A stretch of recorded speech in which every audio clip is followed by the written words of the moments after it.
నమస్కారం. రాష్ట్రంలో ఈరోజు జరిగినటువంటి ఒక హృదయ విదారకమైనటువంటి సంఘటన నిజంగా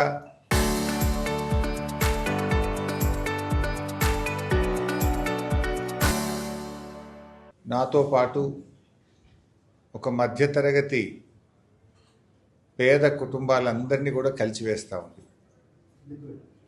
ఆడపిల్లల తల్లిదండ్రులందరికీ ఆందోళన గురి చేస్తూ ఉంది. రంగారెడ్డి జిల్లా షాబాద్లో ఒక ఫోక్సో కేసు నిందితుడు రాష్ట్ర ప్రభుత్వ వైఫల్యం వల్ల ఒక మైనర్ బాలికపై అత్యాచారం చేసినటువంటి వ్యక్తిని పట్టుకోకపోవడం, పోలీస్ అధికారులు ఒత్తిడికో అవినీతికో లొంగిపోయి ఫోక్సో కేసు నిందితుడికి 7 సంవత్సరాల లోపు శిక్ష పడేటువంటి సెక్షన్లు పెట్టడం, అతన్ని దాదాపు నెల రోజుల పాటు అతను అబ్స్కాండింగ్ ఉన్న అరెస్ట్ చేయలేకపోవడం, అతను కోర్టు నుంచి యాంటిసిపేటరీ బెయిల్ తెచ్చుకొని పోలీస్ స్టేషన్ ముందు లొంగిపోయి ఇవాళ మొత్తం ఆ కుటుంబాన్నే అంతం చేయడం జరిగింది. అంటే రాష్ట్ర హోంమంత్రిగా ముఖ్యమంత్రిగా రేవంత్ రెడ్డి పూర్తిగా విఫలం చెందినారు. అంటే నైతిక విలువలు ఉన్న వాళ్ళైతే తక్షణమే హోంమంత్రిగా ముఖ్యమంత్రిగా రేవంత్ రెడ్డి రాజీనామా చేయాలి. అసలు నీకేమైనా మానవత్వం ఉందా? ఈరోజు రాష్ట్రానికి నువ్వే హోంమంత్రి, నువ్వే ముఖ్యమంత్రి. ఆ సంఘటనా స్థలానికి వెళ్లాల్సిన బాధ్యత నీకు లేదా? నిజంగా చెప్పాలంటే షాబాద్ హత్యలు ముమ్మాటికి ఇది పోలీస్ హత్యలు, ప్రభుత్వ హత్యలు. పోలీసుల నిర్లక్ష్యం వల్ల, ప్రభుత్వ తప్పిదాల వల్ల అన్యం పుణ్యం ఎరగని 3 చిన్నారులు, 3 పెద్దవాళ్ళు, 6 ఈరోజు హత్యకు గురైనారు. అత్యాచారానికి గురైనటువంటి అమ్మాయి తల్లి పోలీస్ స్టేషన్ చుట్టూ అనేక సార్లు తిరిగి నిందితుడిని మీరు ఇంకా ఎందుకు అరెస్ట్ చేయలేదు, వాడు మమ్మల్ని చంపుతామని తిరుగుతూ ఉన్నారని చెప్తే కూడా కేవలం పోలీసుల నిర్లక్ష్యం వల్ల ఈరోజు ఈ హత్యలు జరిగింది. అంటే పోలీసులు నిజంగా వాళ్ళు చేయాల్సిన పని చేయడం లేదు. అత్యంత బాధాకరమైనటువంటి విషయం. 3 చిన్నారులు చనిపోయినారు. అత్యాచారానికి గురైన అమ్మాయితో పాటు 2 చెల్లెళ్ళని చంపాడు.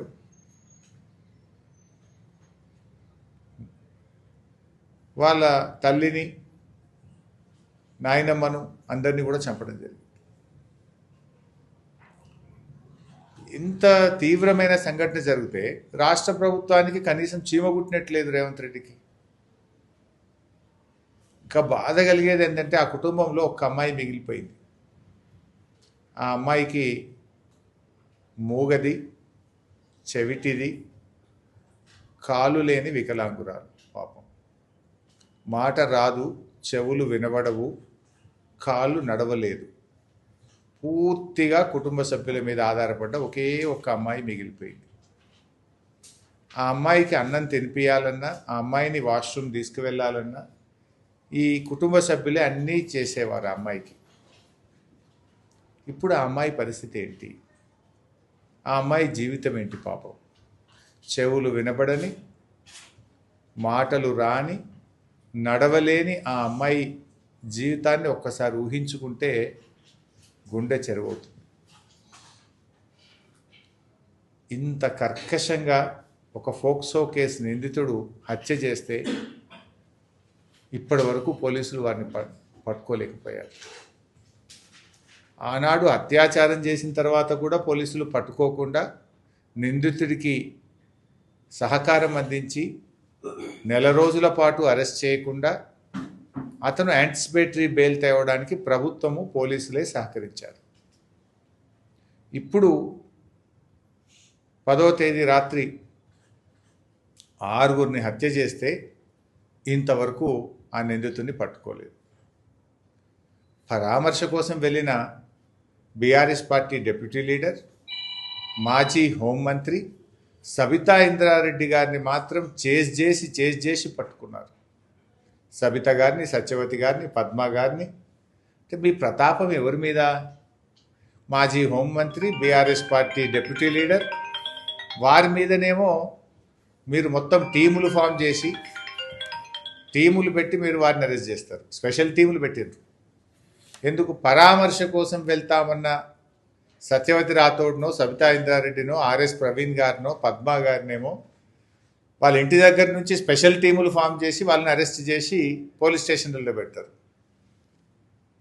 అత్యాచారం చేసి 6గురిని మర్డర్ చేసిన దొంగకేమో మీరు సహకారం అందిస్తారు. అసలు ఈ ప్రభుత్వం ఏమవుతుంది? ఎటువైపు పోతా ఉంది? ఆయన మాజీ డీజీపీ, ప్రస్తుతం హోంశాఖకు ప్రభుత్వ సలహాదారుడిగా ఉన్న శివధర్ రెడ్డి గారేమో ఏ బుక్కు లేదు, మాకు కాకి బుక్కే ఉంది అంటాడు. మరి ఏమైంది మీ కాకి బుక్కు? మీ కాకి బుక్కు సరిగా పనిచేసి ఉంటే పోలీస్ కమిషనరో, డీసీపీఓ, డీజీపీఓ రివ్యూ చేసి ఉంటే ఎందుకు ఈ నిందితుని అరెస్ట్ చేయలేదు? మే 16వ తారీఖు నాడు అమ్మాయి రేపైంది, ఇప్పటిదాకా ఎందుకు అరెస్ట్ చేయలేదని రోజు రివ్యూ చేసే పోలీస్ కమిషనరో, డీజీపీఓ ఎందుకు అడగలేదు, ఎందుకు రివ్యూ చేయలేదు అని నేను అడుగుతా ఉన్నాను. అంటే రాష్ట్రంలో మీరు ఇంకోటి కూడా అడగాలి. డీజీపీ, హోమ్ మినిస్టర్ గారు ఫోక్సో కేసు నిందితుడికి 7 సంవత్సరాల లోపు సెక్షన్లు ఎలా పెడతారు అని రివ్యూ చేసే బాధ్యత డీసీపీకో, పోలీస్ కమిషనర్కో లేదా డీజీపీకో లేదా? ఇప్పుడు ఒక ఎస్ఐని సస్పెండ్ చేసి చేతులు దులుపుకుంటారా? మానవత్వం ఉంటే, నైతిక విలువలుంటే ఫస్ట్ హోంమంత్రిగా నువ్వు రాజీనామా చేయి Revanth Reddy. You are the failure home minister. ఇవాళ ఎంతసేపు ప్రతిపక్షాల మీద అక్రమ కేసులు పెట్టడానికి, ప్రతిపక్షాలను వేధించడానికి, ప్రతిపక్షాలను విచారణ చేయడానికి, ల్యాండ్ సెటిల్మెంట్లకు పోలీస్ స్టేషన్లను మీరు అడ్డాగా చేసుకున్నారు. పోలీసులను తమ విధులు తాము నిర్వర్తించకుండా పోలీసులను మీరు ల్యాండ్ సెటిల్మెంట్లకు అడ్డాగా మార్చినారు.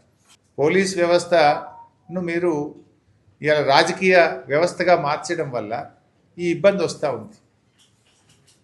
ఇప్పుడు ప్రస్తుత డీజీపీ సివి ఆనంద్ ఏమో మావోయిస్టులే మంచోళ్ళు అంటాడు.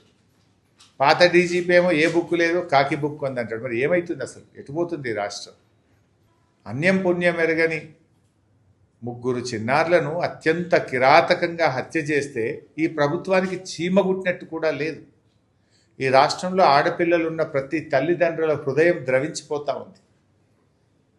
ఏంది అసలు మా పిల్లల పరిస్థితి ఏందని ఇవాళ ప్రతి తల్లి తండ్రి ఆందోళన చెందుతున్నారు. ఇవాళ ఓదార్పు కోసం వెళ్ళిన సబితా ఇంద్రారెడ్డి గారిని అరెస్ట్ చేయడం ఎంతవరకు సబబు? అంటే ఓదార్పు కోసం వెళ్ళిన వాళ్ళనేమో నేరస్తులుగా చూస్తున్నారు. అత్యాచారం చేసి 6గురు చంపిన వాళ్ళనేమో మీకు నేరస్తులుగా కనబడతలేరు. వాళ్ళకు స్పెషల్ టీములు ఫామ్ చేయరు, వాళ్ళని మీరు అరెస్ట్ చేయరు. రాష్ట్రం పరువు పోతుంది. ఇప్పుడు భారతదేశం ముందు ఇటువంటి సంఘటనల వల్ల తెలంగాణ రాష్ట్రం యొక్క ఇమేజ్ దెబ్బతింటా ఉంది. Because you are the home minister and you are the chief minister. It is your failure. నేరస్తులను కట్టడి చేయడంలో ఈ ప్రభుత్వం వైఫల్యం చెందింది. ఫోక్సో కేసు నిందితుడిని నిజంగా మీరు ఆ రోజే అరెస్ట్ చేసి ఉంటే, ఫోక్సో కేసు నిందితుడికి పెట్టాల్సిన సెక్షన్లు పెట్టుంటే ఇవాళ ఈ 6 హత్యలు జరిగి ఉండేవి కావు. ఈ 6 హత్యలు జరగడానికి కారణమే పోలీస్ వ్యవస్థ వైఫల్యం, రేవంత్ రెడ్డి వైఫల్యం. ఎందుకు ఈ మాట చెప్తున్నాం? ఎప్పుడైతే అత్యాచారం చేసిండో అతన్ని 1 నెల రోజుల పాటు మీరు అరెస్ట్ చేయలేకపోయినారు. మీరు మా బీఆర్ఎస్ నాయకులను మాత్రం చేసి టార్గెట్ చేసి మా కార్యకర్తలను సోషల్ మీడియాలో ట్వీట్ చేస్తేనో, మా బాల్కా సుమన్ అన్యాయాన్ని మున్సిపల్ ఎన్నికల్లో ప్రశ్నిస్తేనో, మా నల్ల బాలునో, వీళ్ళని మాత్రం నిమిషాల్లో అరెస్ట్ చేస్తున్నారు. మరొక రేపిస్టును అరెస్ట్ చేయడంలో మీకు ఎందుకు అంత అలసత్వం? నిజంగా మీరు అరెస్ట్ చేసి ఉంటే, చట్టపరంగా సెక్షన్లు పెట్టి అతన్ని జైలుకు పంపించి ఉంటే ఇలా 6 ప్రాణాలు పోయేటియా? ఇది రాజకీయాల కోసం మాట్లాడతలేవు, బాధాతప్త హృదయంతో మాట్లాడుతున్నాం. ఆ కుటుంబం ప్లేస్లో మీరుంటే ఏంది పరిస్థితి? ఆ కుటుంబ రక్త సంబంధికులు ఎంత బాధపడుతుంటారు, ఎంత ఆవేదన చెందుతుంటారు, ఒక్కసారి ఆ స్థానంలో ఉండి ఆలోచించండి. పాపం ఆ మూగ చెవిటి వికలాంగురాలైన అమ్మాయి స్థానంలో ఉండి ఒక్కసారి ఆలోచించండి. ఒకతే మిగిలింది కుటుంబంలో, 6 మర్డర్ కాబడ్డారు, ఒక్క అమ్మాయే మిగిలింది. ఆ అమ్మాయి మూగ, చెవుడు, 2 కాళ్ళు లేవు. అసలు ఆ అమ్మాయి ఎంత హృదయ విదారకంగా బాధపడి ఉంటుంది. ఆ అమ్మాయి పరిస్థితి ఏంటి అసలు? ఆమెను ఎవరు ఓదార్చగలుగుతారు? ఆమె జీవితాన్ని ఎవరు కాపాడగలుగుతారు? అసలు ఆ అమ్మాయి పరిస్థితి ఏంటి? ఆమెను ఎవరు చూసుకోవాలి రేపు? ఆమెను ఎలాగో ఎవరు పెళ్లి చేసుకోవడం కష్టం. అలాంటి అమ్మాయిని ఎవరు సాధాలి? ఆ కుటుంబం పరిస్థితి ఏంటి రేవంత్ రెడ్డి? తక్షణమే ఆ అమ్మాయి పేరు మీద ₹1,00,00,000 ఫిక్స్డ్ డిపాజిట్ చేయాలని, ఆ అమ్మాయిని సంరక్షించి పెంచుకునే బాధ్యత ప్రభుత్వమే తీసుకోవాలని, నిందితుడిని వెంటనే అరెస్ట్ చేసి కఠినాతి కఠినంగా శిక్షించాలని బీఆర్ఎస్ పార్టీ పక్షాన్ని డిమాండ్ చేస్తున్నాం. అరెస్ట్ చేసిన సబితా ఇంద్రారెడ్డి గారిని, పద్మ గారిని తక్షణమే పోలీసులు విడుదల చేయాలని చెప్పి కూడా డిమాండ్ చేస్తున్నాం. అరెస్ట్ చేయాల్సింది పరామర్శకు వెళ్ళే మా డిప్యూటీ లీడర్, మా హోంమంత్రిని కాదు. అరెస్ట్ చేయాల్సింది 6 చేసిన నేరస్తుని.